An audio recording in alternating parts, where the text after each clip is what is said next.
इससे 80 है। टेम्परेचर के लिए आप 273 इसमें ऐड कर दें, इट बिकम्स 303 केल्विन. R की value under these circumstances when your pressure is in ATM should be 0.0281 ATM decimeter cube mole inverse Kelvin inverse, and you have to find out the mole. एक ही नजर में जब ये data बनता है खुद ही समझ में आ जाता है कि सारी वो चीजें मौजूद है जो जनरल गैस इक्वेशन की सिंगल स्टेट फॉर्म में है. So using PV is equals to nRT, which means V is equals to nRT over P, which means N की वैल्यू है 0.8 मोल, R की वैल्यू है 0.0821 ATM decimetre cube mole inverse kelvin inverse. पूरे unit के साथ लिख रहा हूँ, मैंने पहले भी कहा है फिर कह रहा हूँ. अच्छी बात है कि आप भी ऐसे ही लिखें, लेकिन ये जरूरी बात नहीं है. तो अगर कोई बच्चा उलझन महसूस कर रहा है वो सिर्फ नंबर लिखकर कैलकुलेट करके भी आंसर निकालेगा तो कोई फर्क नहीं पड़ता. इसका फायदा सिर्फ ये होगा कि आपके यूनिट सब कैंसिल होंगे और आपको पता चल जाएगा कि आपसे यूनिट कन्वर्जन में कोई गलती नहीं हुई. टेम्परेचर है 303 केल्विन डिवाइडेड बाय प्रेशर है 1.053 ATM. अब आपको नजर आ रहा है नंबर्स तो आप कैलकुलेटर से कैलकुलेट करेंगे, लेकिन ATM से ATM कैंसिल, मोल और मोल इनवर्स कैंसिल, केल्विन और केल्विन इनवर्स कैंसिल, सारे यूनिट कैंसिल. बचा कौन? सिर्फ डेसीमीटर क्यूब. इसका मतलब है जो भी आपका आंसर आएगा उसका यूनिट क्या होगा? Decimetre cube. तो क्या आंसर आया?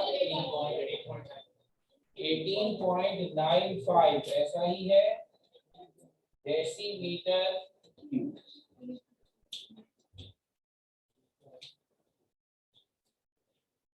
सिंपल यूज ऑफ फॉर्मूला क्या है?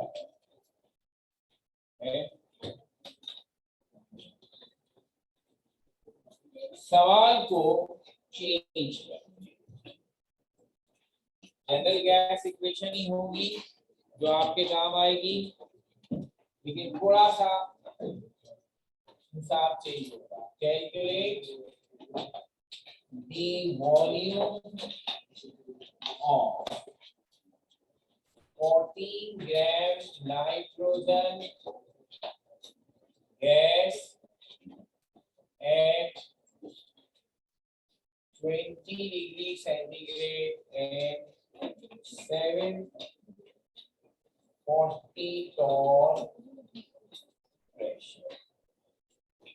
नाइट्रोजन का एटॉमिक मास 40.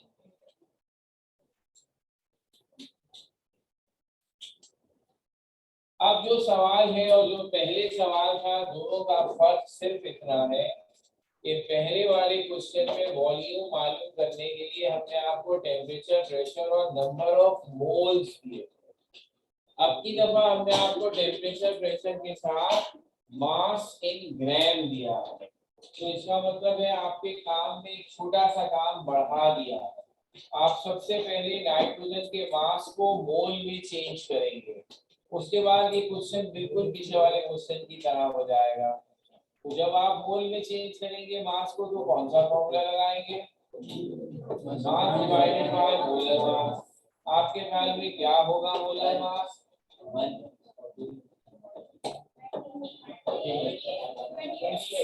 जो बात आप काम के वक्त भूल जाते हैं वो ये है कि जब आपने काइनेटिक मॉलिक्यूलर थ्योरी पढ़ी तो उसका पहला पॉइंट था the gases consist of tiny particles called molecule and there are two types of molecule, एक मोनोएटॉमिक और एक पॉलीएटॉमिक. और आपसे कहा सिर्फ नोबल गैसेस ऐसी हैं जिनके एटम एग्जिस्ट करते हैं, इसके अलावा जितनी भी गैसेस हैं वो मॉलिक्यूल बनाती हैं. तो जब मैंने लिख दिया नाइट्रोजन गैस, और ये बात हमें याद होनी चाहिए कि nitrogen is not a noble gas. Noble gases के नाम थे helium, neon, argon, krypton, xenon, radon. इसलिए वो पॉइंट लिखा था कि ये नहीं भूलना, क्योंकि न्यूमेरिकल में इसी चीज पे फंसेंगे. नाइट्रोजन गैस लिखा है, इसका मतलब यहाँ नाइट्रोजन का फॉर्मूला है N2. इसे n नहीं समझेंगे आप, ये है N2। तो जब N2 है तो फिर मास 14 ग्राम है, मोलर मास हो जाएगा 28, और जब आप मोल निकालेंगे तो 0.5। तो शुरू हो जाइए। 4 ऐसी मैंने तो कहते हैं मुझे क्या पता।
नाइट्रोजन का मास 14 ग्राम, नाइट्रोजन का मोलर मास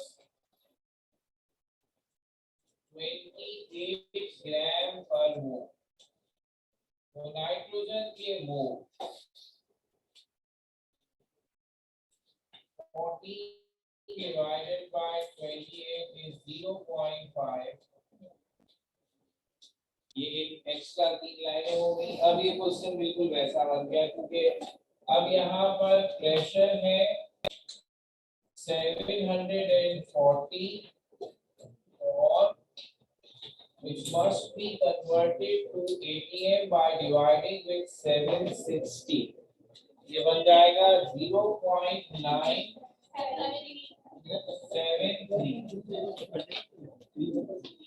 टेम्परेचर आपके पास 20 degree centigrade which becomes 293 Kelvin। R की वैल्यू वही हुई 0.0821 ppm decimetre cube, mole inverse, kelvin inverse, and volume is to be find out. तो अब उसके बाद स्टोरी बिल्कुल वही है जो यहाँ ऑलरेडी लिखी हुई है। अब नई वैल्यूज के साथ आप फॉर्मूले में पुट करें।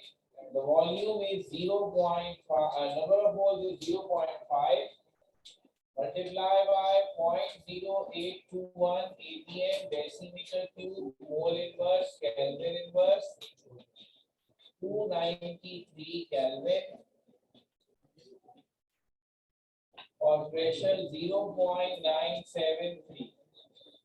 Your answer is 12.36 decimeter cube।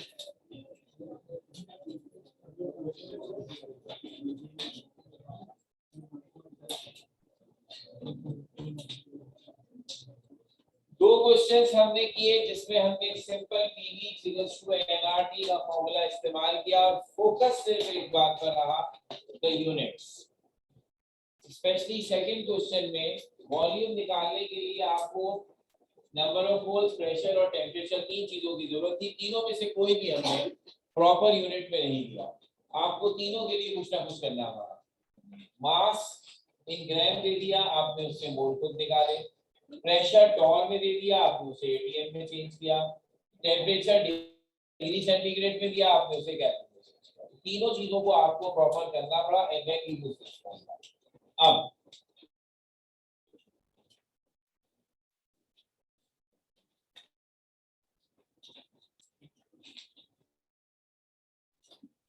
अब हमारा क्वेश्चन है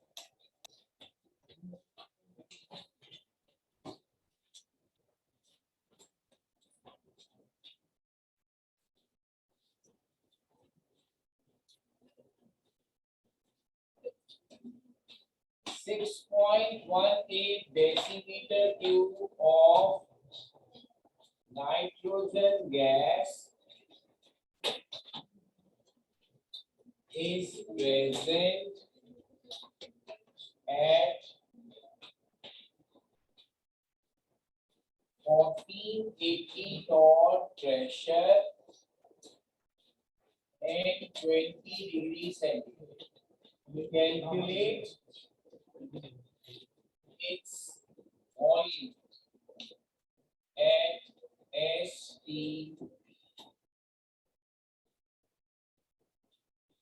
अब लैंग्वेज पर गौर करें। आपसे कहा गया है 6.18 dm क्यूब नाइट्रोजन गैस का 1480 टॉर प्रेशर पर मौजूद है विद 20 डिग्री सेंटीग्रेड। टेम्परेचर भी गिवन, प्रेशर भी गिवन, वॉल्यूम भी गिवन। पूछ क्या है? पूछा उन्होंने है कैलकुलेट इस वॉल्यूम एट एसटीपी। वॉल्यूम भी पूछा तो दिया हुआ, तो ये हमें वॉल्यूम इस टेम्परेचर और इस प्रेशर पर दिया हुआ है, दिस टेम्परेचर दिस प्रेशर। अब हम आपसे वॉल्यूम पूछ रहे हैं but under another condition which is, इसका मतलब है ये डबल स्टेट हो गई। एक वॉल्यूम दिया है at one temperature and pressure और एक और वॉल्यूम पूछा है at any other temperature and pressure. तो ये फॉर्मूला आ गया डबल स्टेट फॉर्म का। इसमें नंबर ऑफ मोल्स का कहीं तस्करा नहीं, इसका मतलब है नंबर ऑफ मोल्स कांस्टेंट है, जब वो चेंज नहीं हो रहे तो हम क्यों बताएं। तो कौन सी वाली डबल स्टेट फॉर्म लगेगी?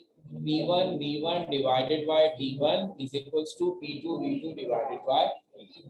तो मैं ये कहूंगा कि ये जो पहला वॉल्यूम है इनिशियल इट इज V1, ये प्रेशर 1480 टॉर, ये P1 and this should be T1 20 degree centigrade. हमसे पूछा गया है एक और volume, so this should be V2 final volume, और इस फाइनल वॉल्यूम का टेम्परेचर और प्रेशर STP है। STP का मतलब the temperature is 273 kelvin and the pressure is 1 atm और 760 टॉर।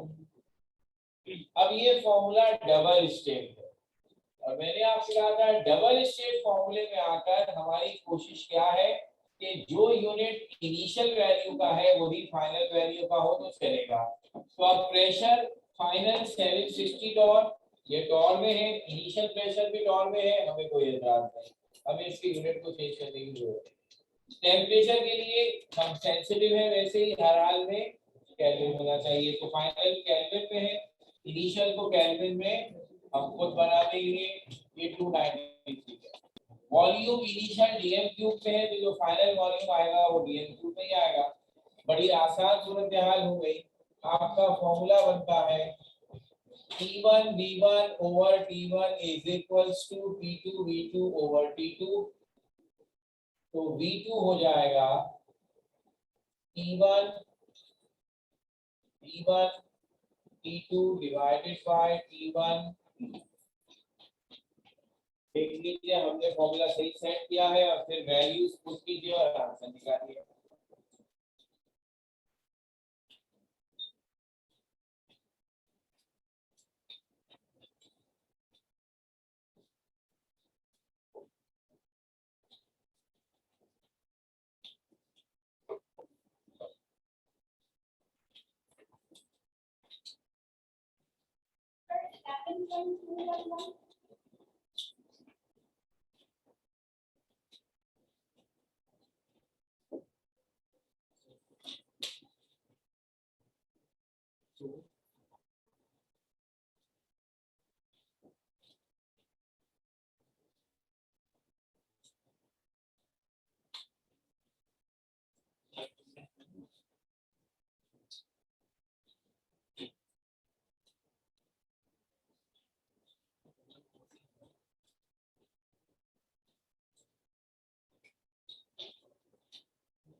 थोड़ा सा ख्याल यहाँ रखना है जब आप कैलकुलेटर से कैलकुलेट करें।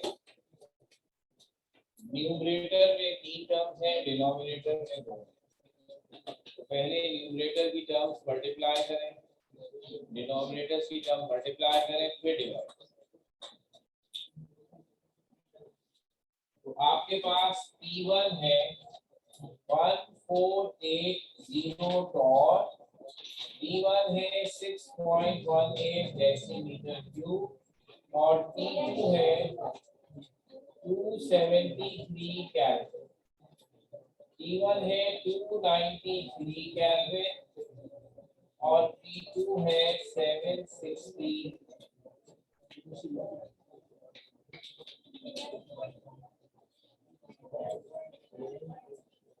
तो आपका जवाब 11.21 या जो भी है।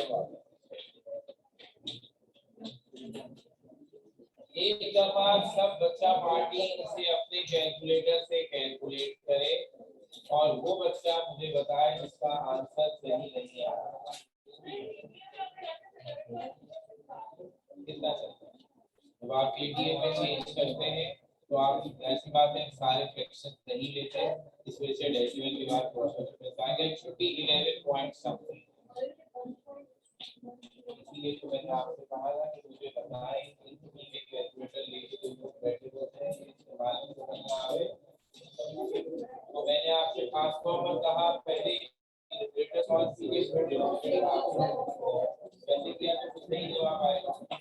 से नहीं किया तो नहीं आएगा। तो ये क्यों लगा रहा हूं मैं एक तरफ से ट्राई मारिए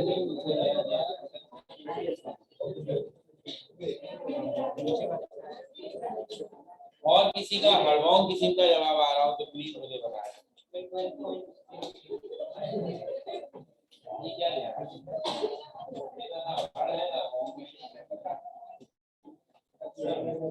कैलकुलेटर ये था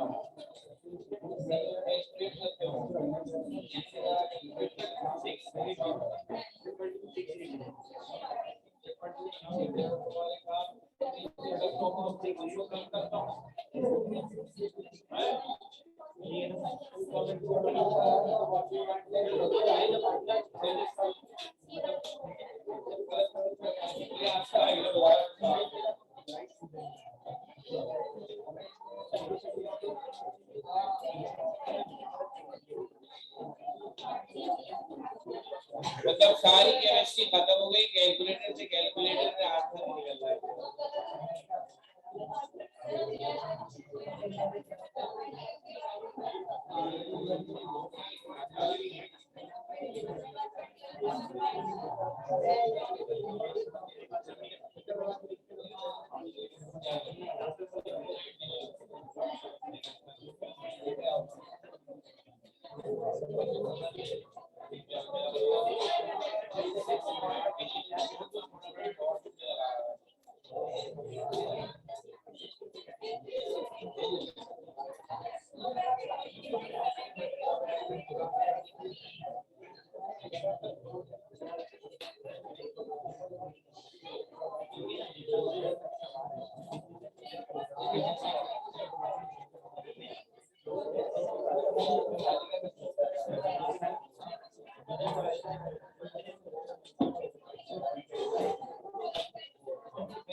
तो अब अगर हम कैलकुलेटर खेल चुके हूँ, आगे बढ़े तो ये 3 सवाल जो हमने किए इससे अल्हम्दुलिल्लाह हम मैट्रिक तक पहुंच गए। ये मैट्रिक की फिजिक्स के सवाल इतनी खुशी करता फिर कह रहे हमारा रिजल्ट नहीं आया।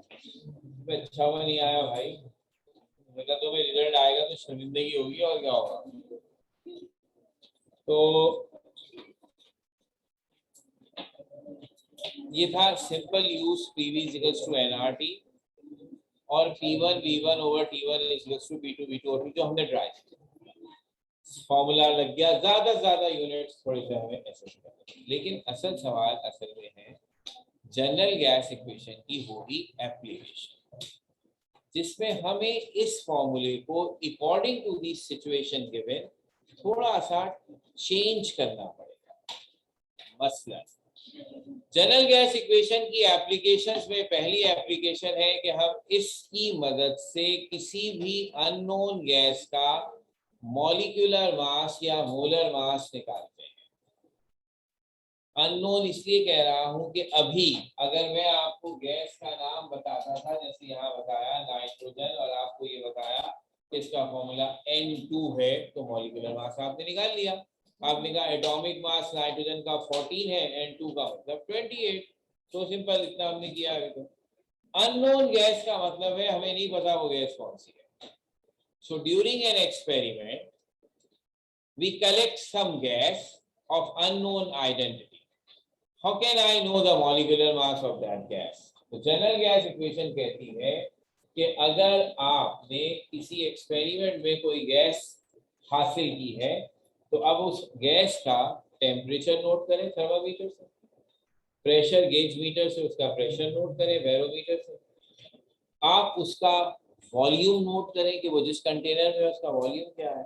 ये 3 वैल्यूज आप हमें बता दीजिए और उसका मास नोट कर लें वे करके बैलेंस में, तो हम आपको बता देंगे उसका molecular mass using general gas equation. General gas equation में तो मॉलिक्यूलर मास की टर्म ही नहीं है, तो PV is equals to nRT है, P for pressure, V for volume, R for number of moles, R is constant and T is temperature। तो कैसे निकालेंगे? फिर मैंने कहा थोड़ी समझदारी ये है, आप फर्स्ट ईयर में थोड़ा सा हम जंप करेंगे ना, तो मैट्रिक तक हम बच्चों को इस बात का आदी बनाते हैं कि एक फिनोमिना समझाया, उसका वर्किंग फॉर्मूला बताया, और बच्चे को इस बात का आदी बनाया कि फॉर्मूले में जो चीजें नजर आ रही है ना, बस हम उसी के साथ आपके न्यूमेरिकल्स बनाए। फर्स्ट ईयर में आके हम कहते हैं थोड़ा सा उसे एप्लीकेशन का आदी बनाए कि वो अपने फॉर्मूले को अकॉर्डिंग टू द सिचुएशन अपनी नॉलेज की बेस पर थोड़ा सा चेंज कर सके। जैसे अब हम आपके सामने करते हैं। So my application number 1.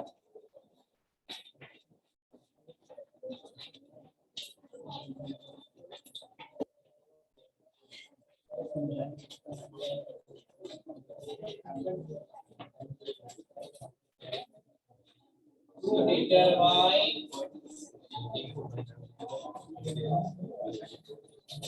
the molecular mass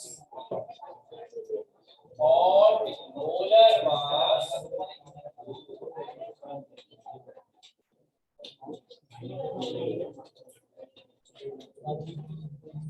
of unknown gas. How? According to general gas equation, PV is equals to nRT.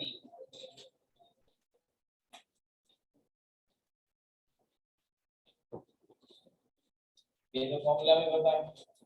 n यहाँ पर क्या है? Number of moles. क्या फॉर्मूला होता है इसका? मास इन ग्राम डिवाइडेड बाय मोलर। अगर मैं मास इन ग्राम को स्मॉल m से और मोलर मास को कैपिटल M से डिवाइड कर दूं तो ऐसे हो गया। अब अगर ये वैल्यू हम यहाँ पुट कर दें, इक्वेशन 1 पुट इन 1, तो ऊपर वाली इक्वेशन हो गई PV is equals to n की जगह लिख देंगे small m divided by capital M। क्या ख्याल है? Capital M is molar mass, तो अब मोलर मास के लिए फॉर्मूला क्या हो गया? ऐसे लिख सकता हूं mRT डिवाइडेड बाय PV। क्या ये फॉर्मूला किसी भी गैस के मोलर मास का बन गया? और आपको दिख रहा है इसमें मुझे क्या क्या चाहिए? मुझे गैस का मास इन ग्राम, उसका टेम्परेचर, उसका प्रेशर, उसका वॉल्यूम, आर की वैल्यू तो कांस्टेंट होती है। तो अब हम आपको सवाल में कोई भी अननोन गैस देंगे और उसकी ये 4 बातें बता देंगे। हम उसका मास इन ग्राम बता देंगे, हम उसका टेम्परेचर बताएंगे, प्रेशर बताएंगे, वॉल्यूम बताएंगे। आप ये फॉर्मूला यूज करके उसका मोलर मास। ठीक है, एक छोटी सी हम यहाँ पर शर्त लगा देते हैं, सिंस असली formula PV equals to nRT है स्टैंडर्ड, हमने उस फॉर्मूले में थोड़ी सी तब्दीली करके उसे अपने मतलब के काबिल बनाया है। तो जब कभी हम मोलर मास का सवाल आपको देंगे तो हमारी कंडीशन ये होगी कि आप अपने न्यूमेरिकल में ये छोटा सा फॉर्मूला डिराइव करें। This becomes the part of the numerical. ठीक है, तो जो हमारा पेपर का मार्क्स स्कीम है वो कहती है कि इन सच केसेस अगर न्यूमेरिकल 4 नंबर का है तो 2 नंबर इस बात के होंगे कि आपने PV टू nRT से अपना फॉर्मूला डिराइव और 2 मार्क्स बाकी न्यूमेरिकल के। तो फर्स्ट करने बच्चे ने फॉर्मूला ड्राइव किया, न्यूमेरिकल गलत हो गया तो उसको इस बात के 2 मार्क्स मिलेंगे। फॉर्मूला ड्राइव के बगैर डायरेक्ट अप्लाई करके सही आंसर निकाल दिया तो फॉर्मूला ड्राइव ना करने के 2 मार्क्स कटेंगे। दोनों में कोई फायदा भी है, नुकसान भी है। तो अब हमारी अगली टास्क होगी कि हम कुछ ऐसे क्वेश्चंस करें जिसमें हम इस फॉर्मूले को इस्तेमाल करें। पूरी बात तो यहाँ से इंशाल्लाह कंटिन्यू करते हैं।